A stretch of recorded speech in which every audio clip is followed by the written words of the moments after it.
Good morning student, this is Kalpana Singh on the stage RITT YouTube channel पे आप सभी का स्वागत है। आप हमारे यूट्यूब चैनल को एक बार फिर से लाइक, शेयर और सब्सक्राइब करिए। साथ ही में बेल आइकन को भी प्रेस करिएगा ताकि वीडियो की नोटिफिकेशन आपको मिलती रहे और आप वीडियो को देख सकें। ठीक है, तो देखिए आज हम लोग पढ़ेंगे एक्शन रिसर्च यानी कि क्रियात्मक अनुसंधान। ठीक है, क्रियात्मक अनुसंधान को समझने से पहले सबसे पहले हम समझते हैं अनुसंधान क्या होता है। ठीक है, तो हम देखते हैं अनुसंधान को, अनुसंधान का अर्थ है, हम परिभाषाएं उसकी देखते हैं।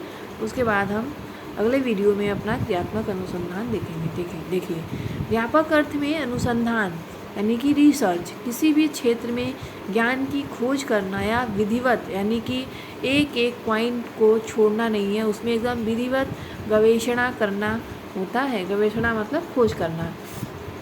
वैज्ञानिक अनुसंधान में वैज्ञानिक विधि का सहारा लेते हुए जिज्ञासा का समाधान करने की कोशिश की जाती है। और वैज्ञानिक विधि क्या होती है?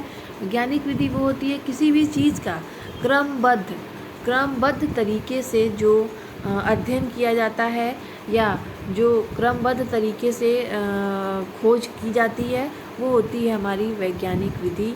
ठीक है, तो नवीन वस्तुओं की खोज और पुराने वस्तुओं एवं सिद्धांतों का पुनः परीक्षण करना जिससे कि नए तथ्य प्राप्त हो सके, उसे हम शोध कहते हैं।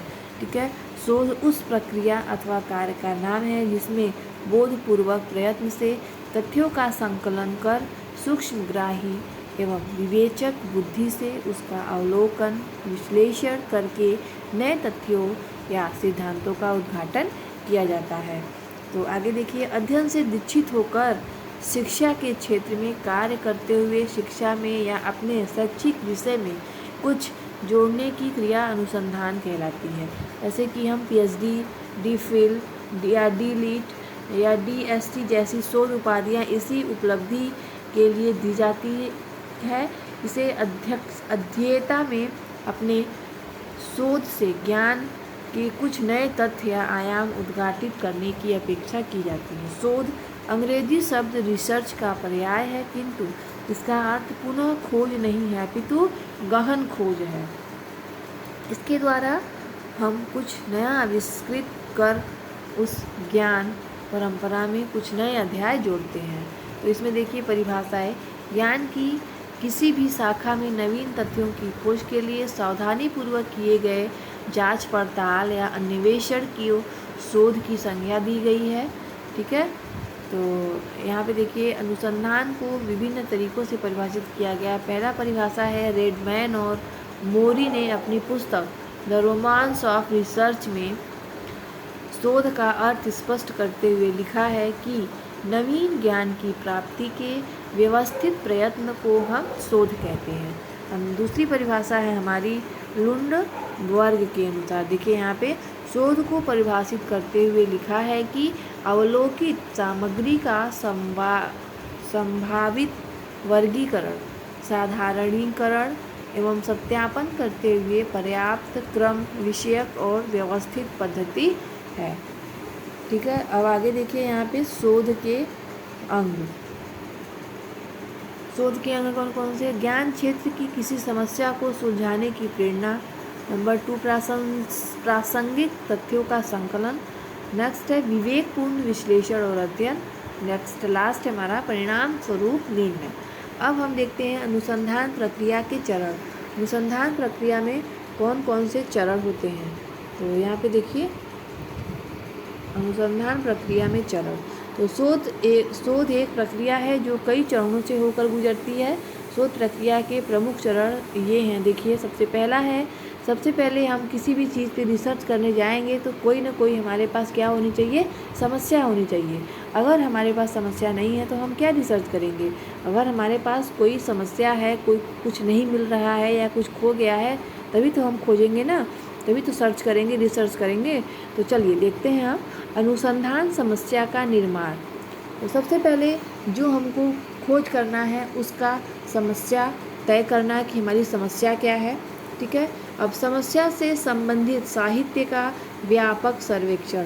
तो समस्या से संबंधित साहित्य में या किसी बुक से या कहीं किसी और से हमें क्या मतलब उसका सर्वेक्षण करना, उसका निरीक्षण करना है, तो उससे हमें और क्या प्राप्त होता है उसके बारे में हम उसमें इकट्ठा करेंगे। और नंबर 3 है परिकल्पना का निर्माण करना। परिकल्पना क्या होती है? किसी भी समस्या का संभावित उत्तर होता है हमारा परिकल्पना। तो परिकल्पना हमारी होती है किसी भी समस्या का संभावित उत्तर, यानी कि उसका ऐसा हो सकता है, ठीक है। तो इस तरह से हम करें तो हमें आगे लाभ मिलेगा, ठीक है।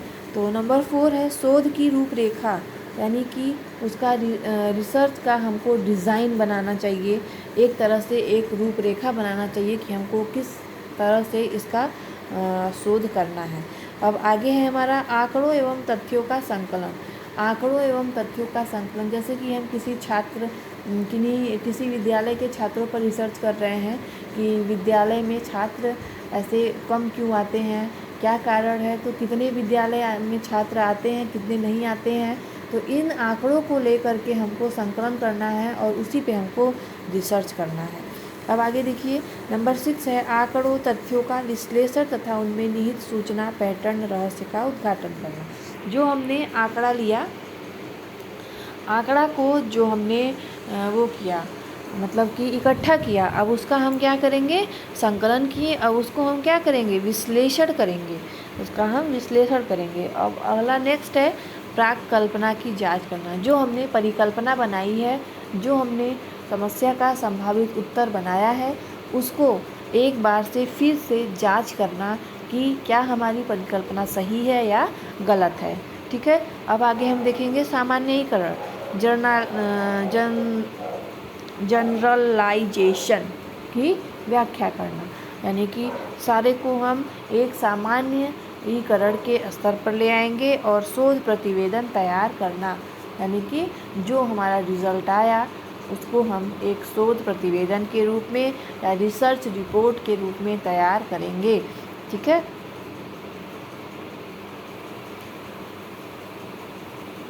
तो आगे हम देखते हैं अनुसंधान के प्रकार। तो देखिए यहाँ पे अनुसंधान के प्रकार हैं। तो शोध कार्य को संपन्न करते हुए विभिन्न प्रणालियों का प्रयोग किया जाता है। तो शोध के कई प्रकार होते हैं, जैसे मेन 3 होते हैं। पहला होता है मेन 3 मात्रात्मक, गुणात्मक और ऐतिहासिक, ठीक है। तो पहला देखिए मात्रात्मक अनुसंधान। मात्रात्मक अनुसंधान मतलब कि जिसमें संख्याओं का कलेक्शन करना हो, वो हमारा मात्रात्मक हो जाता है। और गुणात्मक जिसमें कि किसी के गुणों के ऊपर हमको रिसर्च करना है, तो वो होता है गुणात्मक। और ऐतिहासिक क्या होता है? ऐतिहासिक का अर्थ है जैसे कि इतिहास में जो घटनाएं हुई हैं उसके ऊपर रिसर्च करना। तो ऐसा जैसे वैदिक कालीन में लोग ये पुराने समय में जो हमारी संस्कृति थी, सभ्यता थी, ऐसा क्यों है, इस तरह से ही क्यों होते थे बच्चे, मतलब उस तरह से ही लोग क्यों रहते थे, और कोई उसका कारण ढूंढना, ठीक है। अब आगे देखते हैं हम लोग, ये देखिए विवरणात्मक अनुसंधान। विवरणात्मक अनुसंधान का मतलब है किसी भी समस्या का अनुसंधान करते समय उसका विवरण देते हुए चलना। अब विश्लेषणात्मक मतलब विश्लेषण करना, एक एक पॉइंट को हम एनालिसिस करेंगे, उसका विश्लेषण करते हुए अनुसंधान करेंगे। अब हम देखते हैं